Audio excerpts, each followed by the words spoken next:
Bonjour à tous, j'ai récemment fait un petit sondage pour savoir quelle application vous utilisez lors de vos balades moto. Certains utilisent Google Maps ou Waze, mais elles ne sont pas faites pour créer des balades moto. Elles sont faites pour aller d'un point A à un point B. D'autres utilisent Liberty Rider, mais elle n'est pas assez complète pour moi. Nous verrons ensemble l'application Kalimoto, une application simple et complète malgré les restrictions payantes en l'utilisant sur son téléphone portable. Nous verrons que nous pouvons l'utiliser en créant nos parcours sur le PC. En premier lieu, nous allons télécharger l'application sur notre téléphone portable en lui joignant une adresse mail et un mot de passe. Ensuite, nous allons sur notre PC et allons chercher Kalimoto pour lui donner l'identifiant et le mot de passe du compte. Nous verrons qu'en utilisant Kalimoto sur notre PC, aucune restriction n'est présente. Kalimoto nous offre une région gratuite lors de l'activation de notre compte. Pour une balade à la journée, la restriction de la carte ici présente est bien suffisante pour s'évader. Maintenant, si nous faisons une balade au week-end, voire plus, nous créerons notre parcours avec l'application Kalimoto sur notre PC, mais nous utiliserons sur notre téléphone portable Google Maps. Nous tapons Kalimoto. Afin d'aller chercher l'application, nous nous connectons.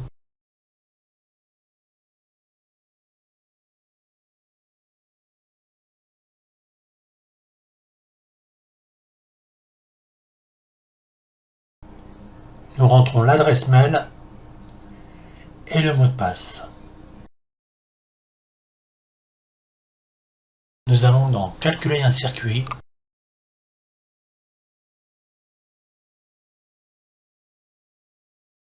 Tapons la ville, la distance que nous désirons parcourir pour la balade et la direction nord, est, sud ou ouest. Pour la balade, nous prendrons la direction nord-ouest. Nous allons dans Générateur de balade et notre balade a été créée avec 4 points de passage. Nous partons de nos ailes pour aller de l'ouest en remontant vers le nord.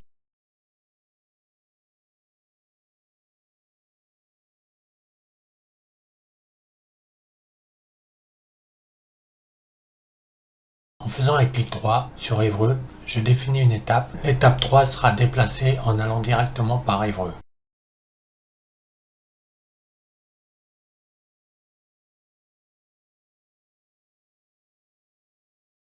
Nous pouvons aussi créer une étape en tapant directement le nom Louviers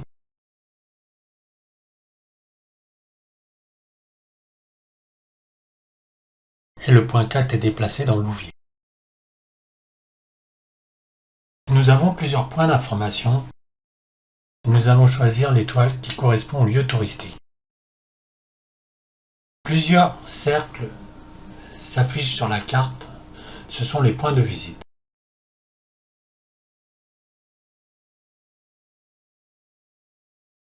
Si nous en prenons une au hasard, et si nous cliquons, nous allons sur Google, afin d'avoir plus d'informations.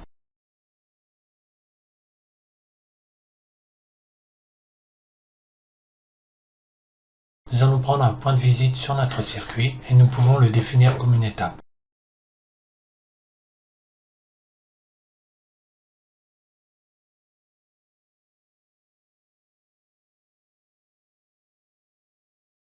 Nous sauvegardons notre circuit.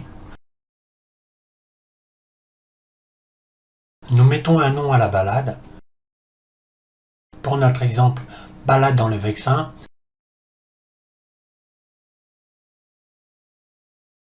Et nous pouvons rajouter un commentaire.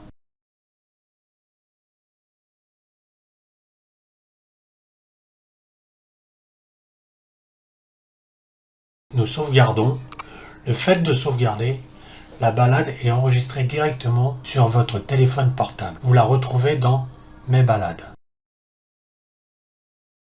Nous pouvons inverser le circuit.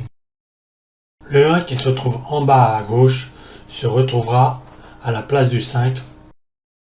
Si nous inversons le circuit et que nous prenons des voies avec séparateur, il faudra déplacer les points de passage d'une voie à l'autre afin de ne pas faire des demi-tours. Quand notre parcours est finalisé, il est fortement recommandé de rajouter des points de passage afin que lors de l'utilisation par nous-mêmes ou des copains motards équipés d'autres applications ou de GPS prennent un parcours différent entre deux points trop éloignés l'un de l'autre.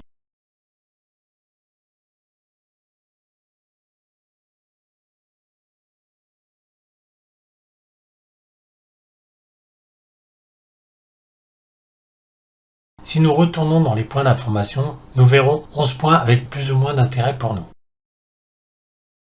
Entre autres, la restauration, les points moto, l'essence et virages, ainsi que les montagnes.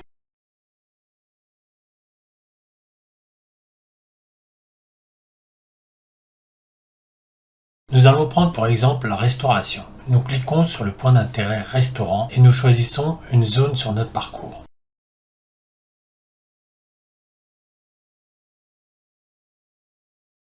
Nous cliquons sur un restaurant proche de notre parcours à la bonne heure. Nous allons sur Google et nous avons les informations de la bonne heure. L'adresse, numéro de téléphone et les horaires, afin de savoir s'ils sont ouverts le samedi et le dimanche. Nous pouvons avoir plus d'informations par des photos. Nous voyons une terrasse, ce qui peut être agréable. Et si cela nous intéresse, nous cliquons sur définir comme une étape. Une fois que notre balade est finalisée, nous n'oublions pas de l'enregistrer. Ensuite, nous allons dans mes balades. Toutes les balades présentes ici sont automatiquement présentes sur votre téléphone portable. Nous allons choisir la balade actuelle, qui est balade dans le Vexin.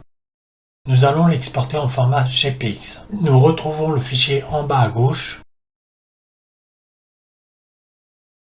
Nous allons l'afficher dans le dossier téléchargement. Ce fichier pourra être utilisé sur d'autres applications, style Google Maps, ITN Converter, TIR, et transféré par mail à des amis motards.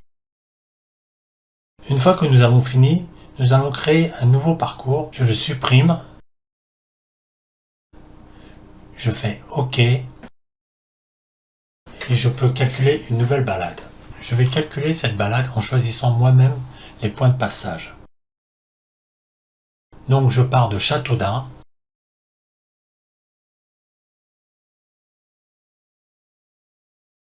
Pour arriver à Clermont-Ferrand.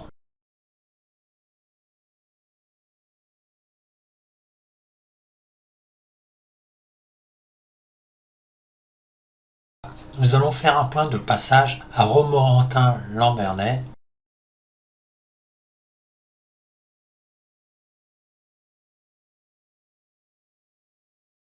Ainsi qu'un deuxième point de passage à Montluçon.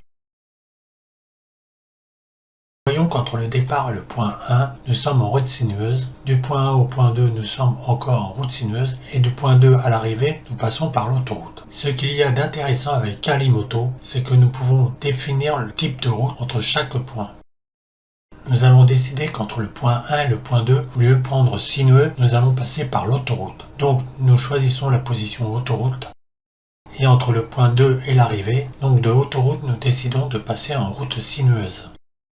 Donc nous voyons bien que nous sommes en route sinueuse, en autoroute, puis nous revenons en route sinueuse. Nous sauvegardons notre parcours. Nous lui rentrons un nom et un commentaire si besoin. On fait sauvegarde. Lors de la sauvegarde, notre parcours est transféré directement sur notre téléphone portable dans l'application Calimoto Mes Balades.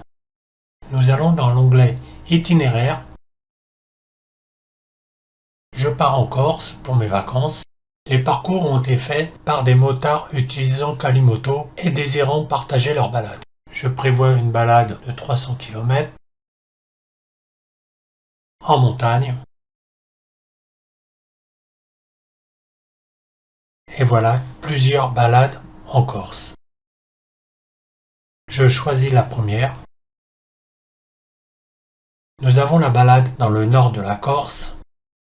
Sur le côté droit, la distance 128 km, la durée de la balade et la difficulté qui est à 119, qui est déjà un parcours très sinueux.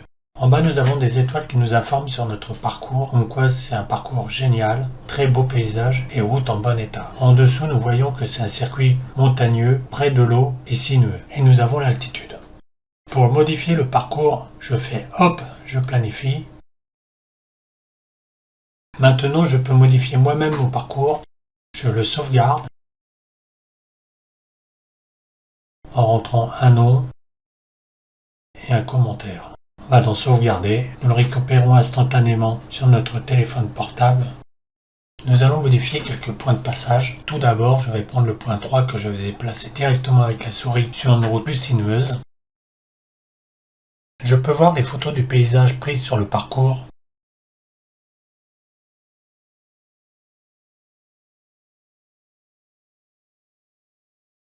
Je vais créer un point d'étape 2 et 3, définir comme une étape.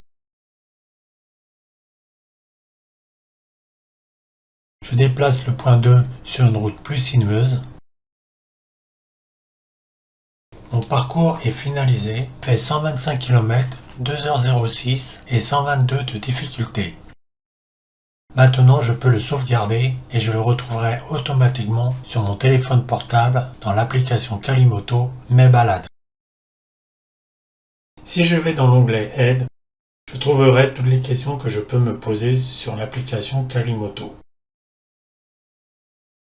Vous êtes enfin prêt à créer vos propres balades, mais n'oubliez pas avant tout de créer votre compte Kalimoto sur votre téléphone portable. Je reviendrai vers vous pour vous expliquer comment transférer un parcours créé sur Kalimoto vers Google Maps. N'hésitez pas à me contacter pour plus amples informations. Merci et à bientôt.